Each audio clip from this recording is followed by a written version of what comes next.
Guys, welcome to today's Elite Coaching Call. So as a reminder, I'm going to go pick a topic out and just go a little bit deeper into what it is and what it's about. So today's topic is about learning limited. So it's something that's been going on for a few years now, and it comes up now and again. And it's one of those things which I think most people understand, but then some people don't understand what it is and what to do about it, when to panic and when to just chill and take it easy as well. So in the next kind of 15 or 20 minutes or so, I'm going to go through learning limited. For some of you, it might be a bit basic. For others, maybe there's something new you're going to learn as well. And as always, if you're on the live, then post your questions and I'll respond to those as well, specifically on learning limited. So first of all, this metric or this kind of measurement came about, I think maybe about 2019 time, give or take.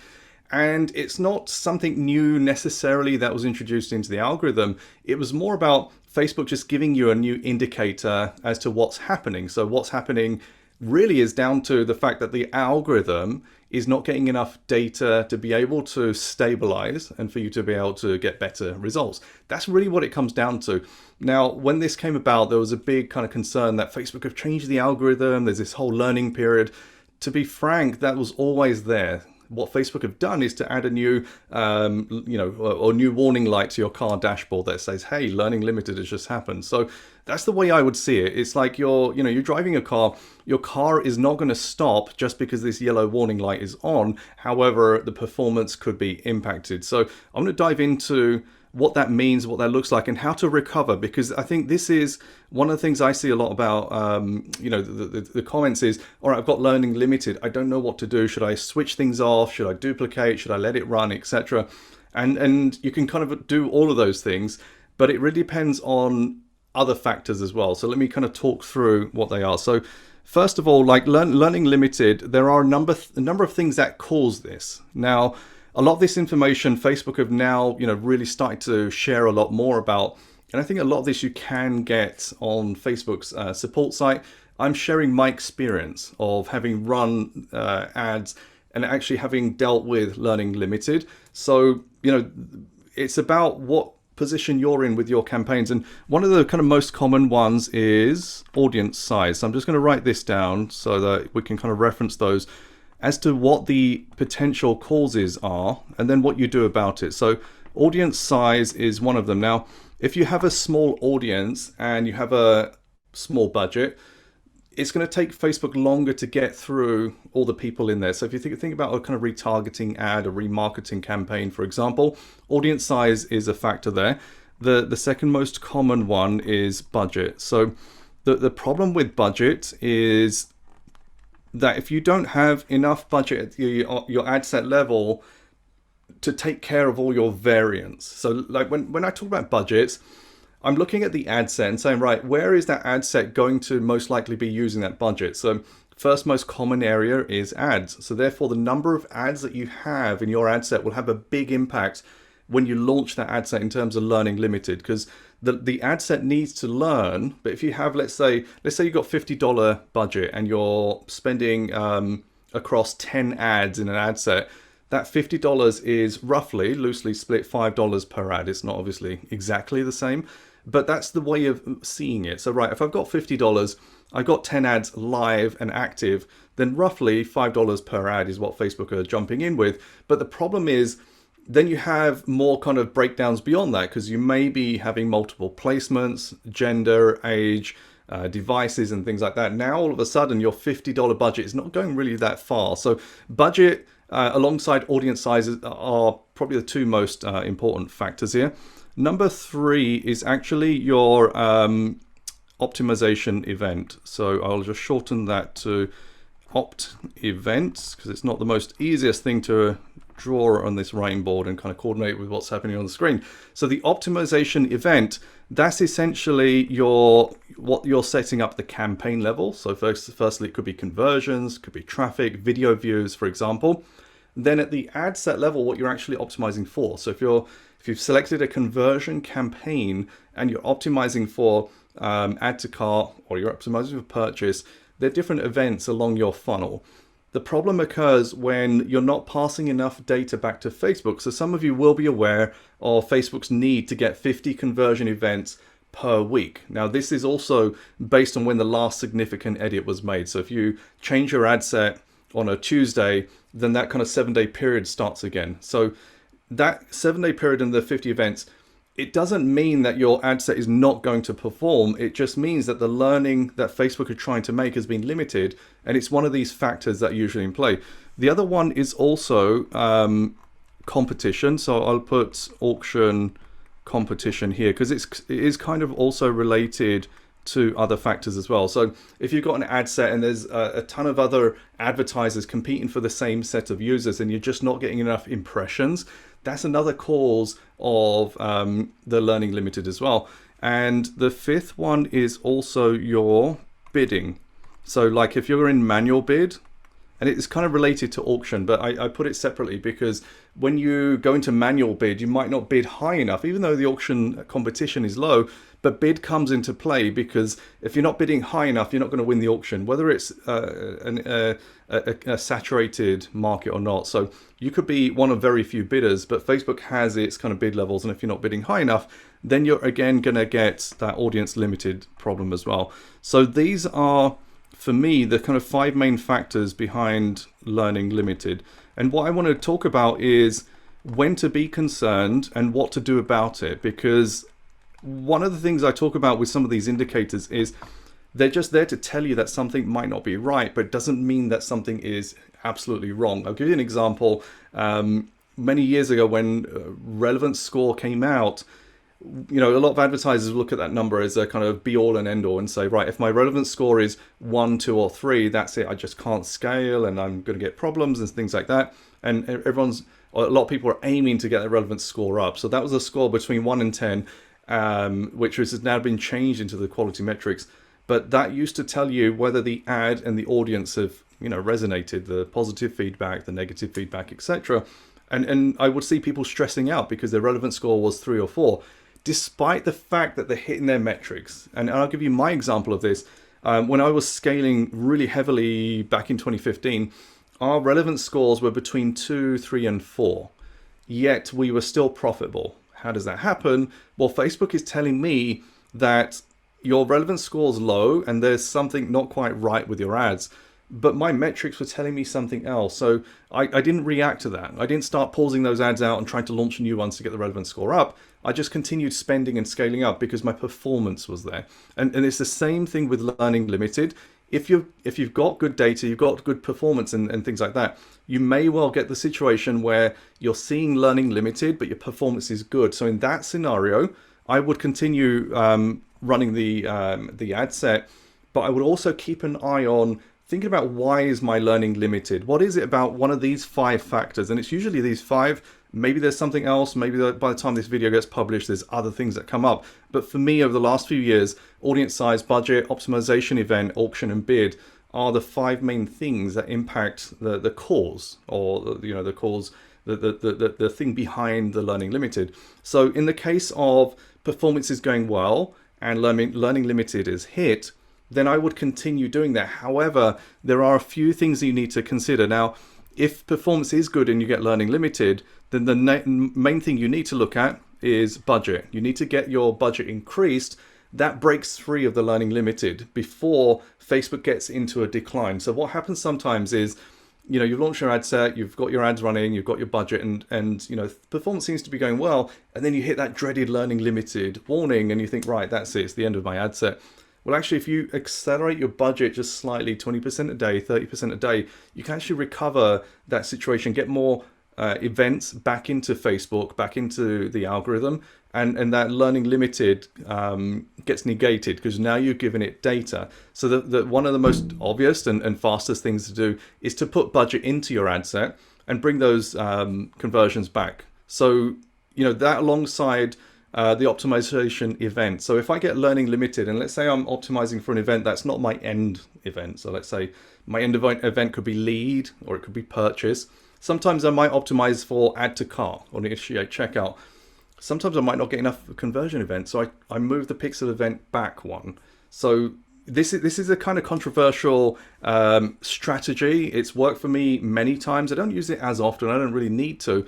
But you can optimize an ad set for a different pixel event and then change it whilst it's already built up some history. So bear in mind, the two parts of history that Facebook is looking for is the recency and also the quality of the data that's come in. So if you've got an audience and you've been optimizing it for purchase, and you can see there's some good data there, it has been working, but then you switch it to initiate checkout because you want more conversions and you want to show Facebook that these are the users that I'm really after.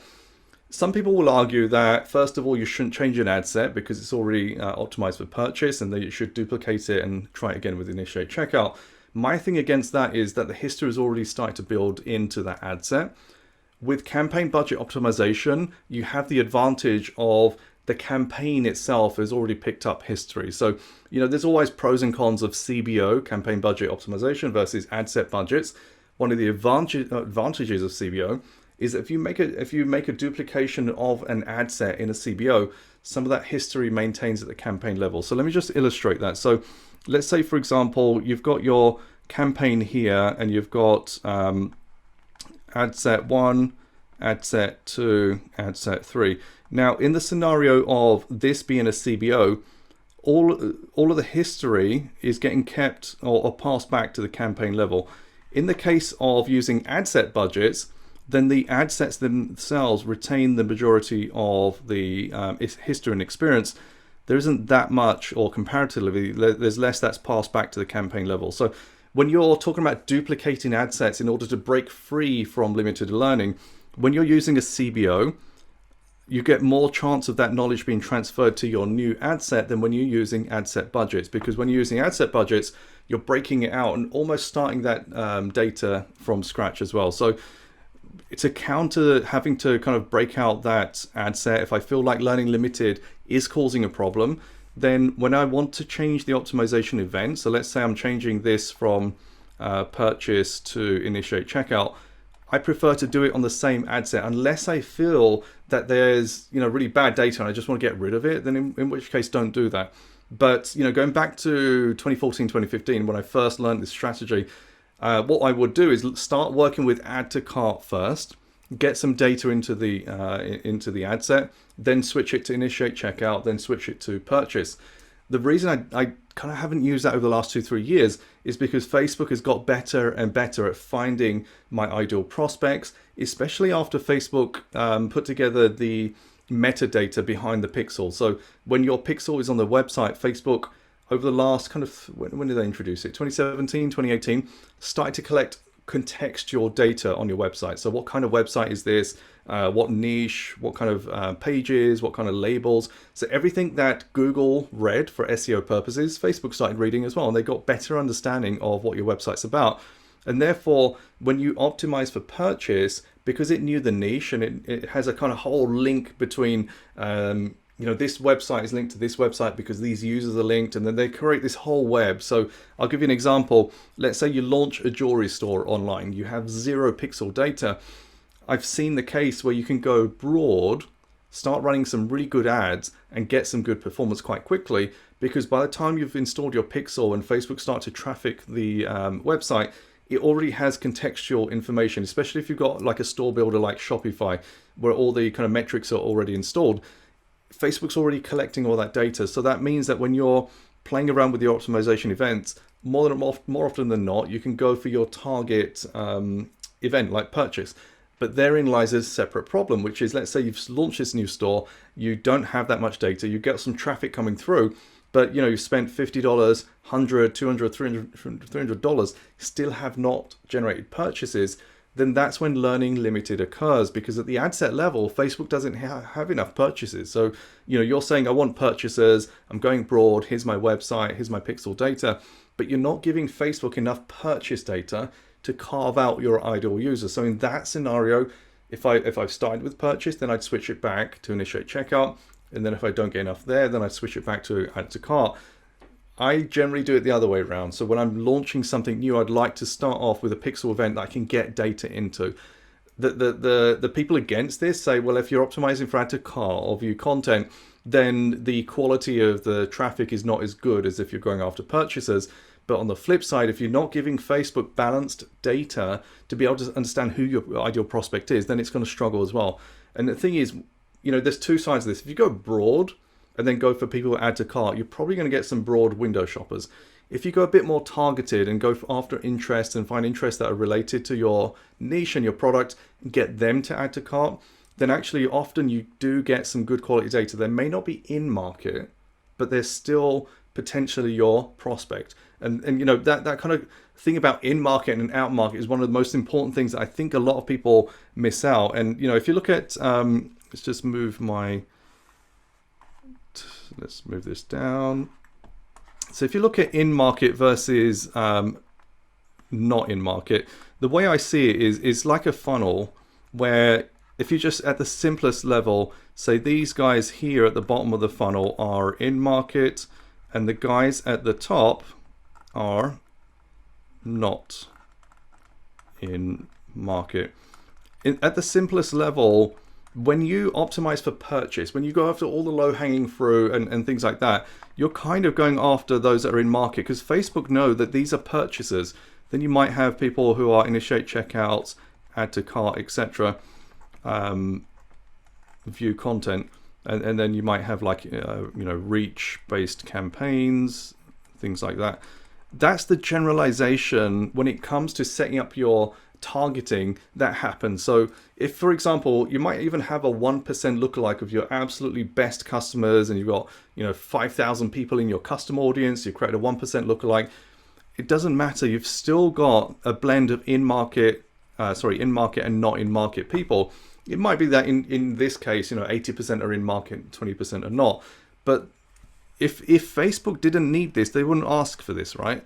And they need this because they need to know what's important for you. Do you just want to reach as many people in that audience as possible? So let's say you take the US and you've got a couple of million people in your 1% lookalike.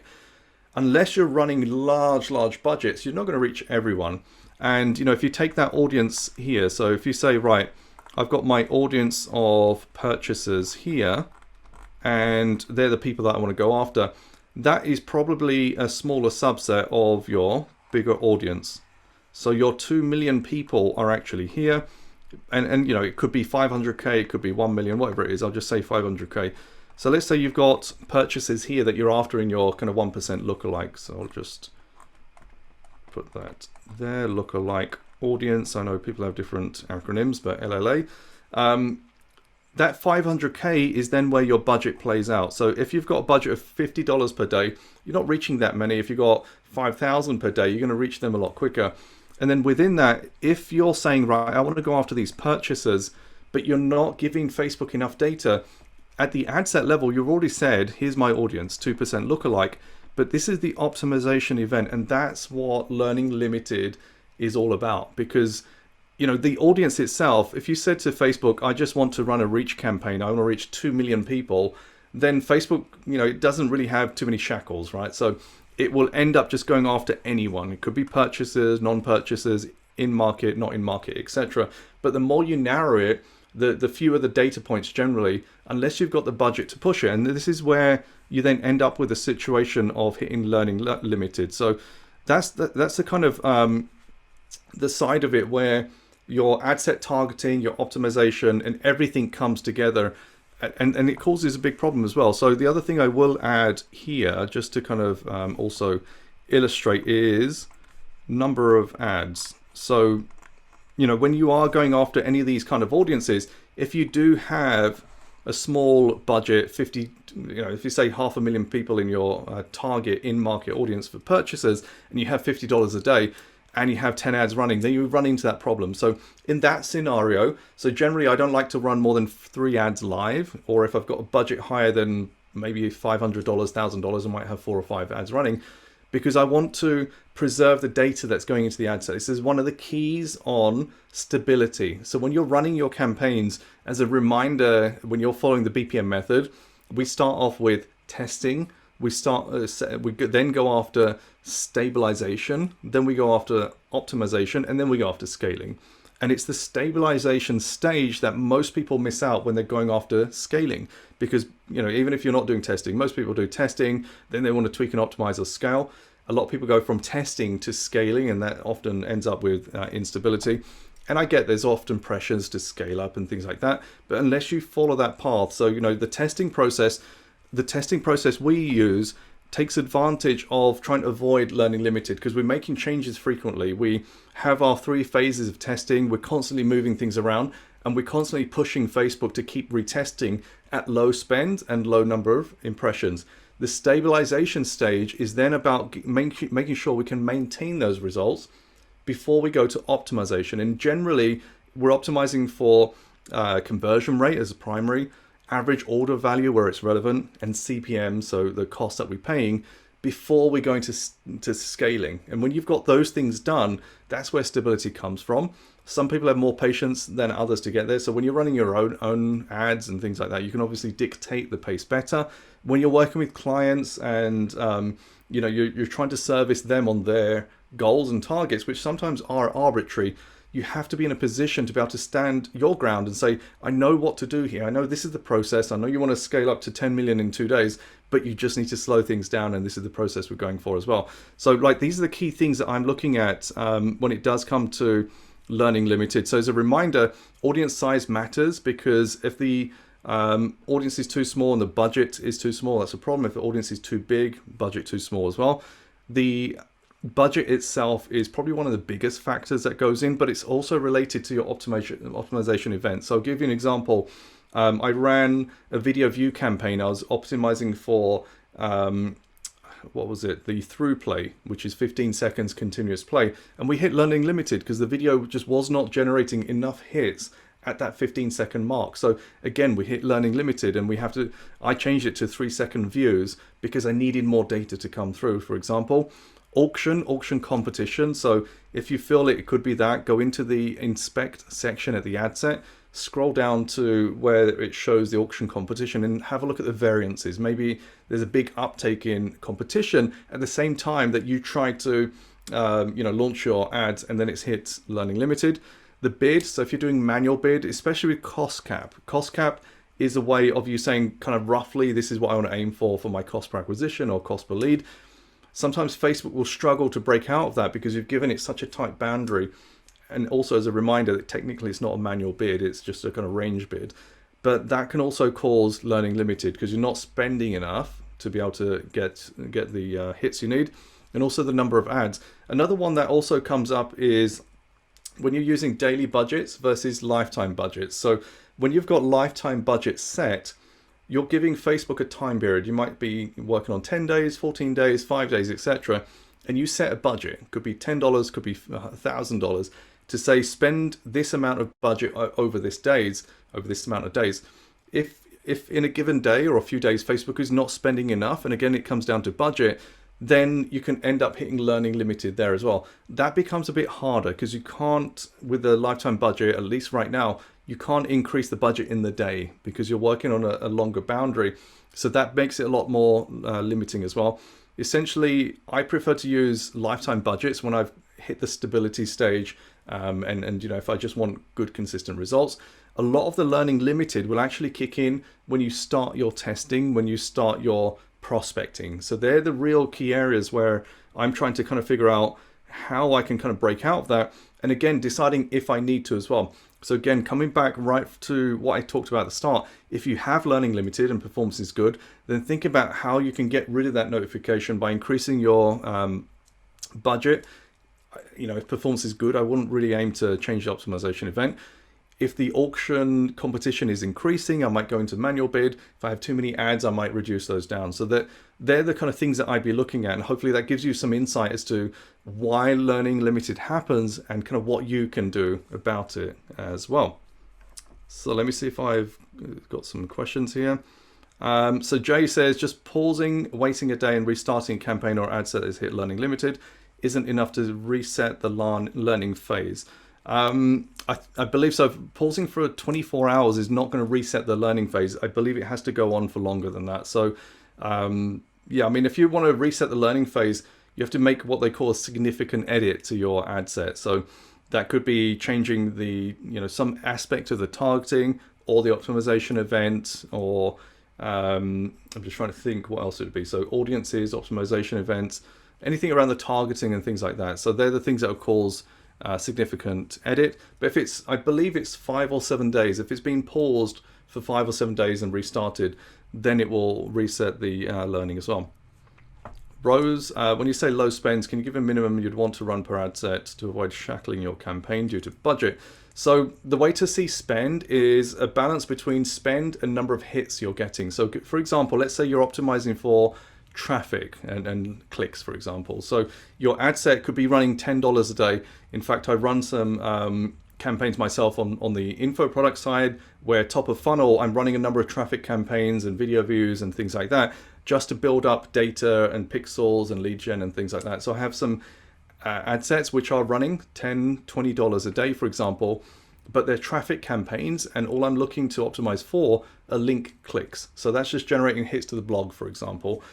At that level, I'm still getting 5 to 10 hits per day, just because of the targeting, and it's warm traffic, for example, so warm being middle of funnel, and therefore it just performs. Now, if you're spending $10, $20 a day on a cold audience and going after a pixel event, that's probably not going to occur for at least $50, because that's your cost per acquisition, or whatever it is you're going after. So if you know your cost per acquisition is, let's say $50, and you're spending $50 a day, then on average, you're going to get 1 conversion per day, and in a week, you're going to get 7 conversions. So that doesn't hit the minimum that Facebook are trying to aim for as well. Got one question here. So change in optimization event should be tried during phase 2. So it's only if it's required. So Mayank, in terms of if you're optimizing for an event and you're going through the testing phase 1, which is audience testing, phase 2, which is creative testing, and you're getting that learning limited too soon, then consider changing that optimization event. And yeah, you can do it in testing phase as well. Cool. All right. So I think that's the questions answered. So just as a reminder, like, learning limited isn't the crisis that you have to go and change things around. It's a warning sign. It's a warning sign that you're not giving Facebook enough data to stabilize. In some cases, you can get good performance. And I see this many times. People say, oh, day 2, day 3 was well, and then day 4 it tanked. It's because you haven't reacted to it. So just see it as Facebook telling you potentially this ad set, these ads that are running are going to stop performing. And you need to decide, are you going to do something about it or not? If you're not, and you just want to ride it out, in some cases, and I'd say the not the majority of cases, when you leave it running, it could just kind of break out of learning limited. Maybe it's just optimized quickly and now you get more hits. But in most cases, I would continue leaving it to run, but I would look at which of these 6 is potentially the biggest issues. Maybe it's more than these 6, and figure that out and turn that performance around before Facebook starts to lose more data and loses performance totally as well. Cool. Hopefully that was useful. That's today's coaching call done. Make sure that you are understanding this learning limited, because I think with some of the loss of data from iOS 14 and everything else that's going on, we may see more and more issues, especially if Facebook's not getting conversion hits and things like that. So, understanding learning limited and knowing when to impact, when to do things and when to not, it's going to be so crucial as well.